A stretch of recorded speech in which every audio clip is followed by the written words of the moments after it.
Hey guys, welcome to my channel. তো আজকে তোমাদের সাথে শেয়ার করতে চলেছি পাটিসাপটার ফুল রেসিপি। তো কি লাগে, কতটা কি লাগে পাটিসাপটা বানাতে, ব্যাটারটা বানাতে, তোমরা এই ভিডিওতে সব দেখতে পাবে। চলো।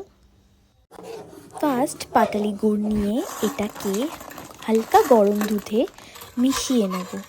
মিলিয়ে নিয়ে এটার মধ্যে লবণ আর দু কাপ আতপ চালের গুঁড়ো, 1 কাপ সেদ্ধ চালের গুঁড়ো আর 1 কাপ ময়দা এখানে নিয়ে ভালো করে এই ব্যাটারটাকে মিক্সড করে নেব। ব্যাটারটা মেলানোর জন্য 600 গ্রাম গরুর দুধ ইউজ করা হয়েছে।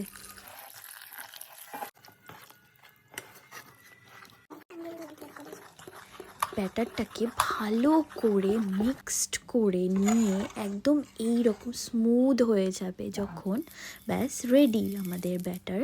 এইবার আমরা একটা প্যানের মধ্যে তেল হালকা স্প্রেড করে নিয়ে এরমভাবে একটা একটা করে পাটিসাপটা করে নেব।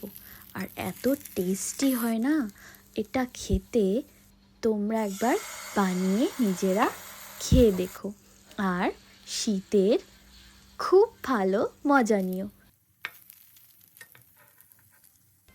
যেরকমভাবে এখানে বানানো হচ্ছে ঠিক এইভাবেই ট্রাই করো, দেখো খুব সুন্দর হবে দেখতেও আর খেতেও।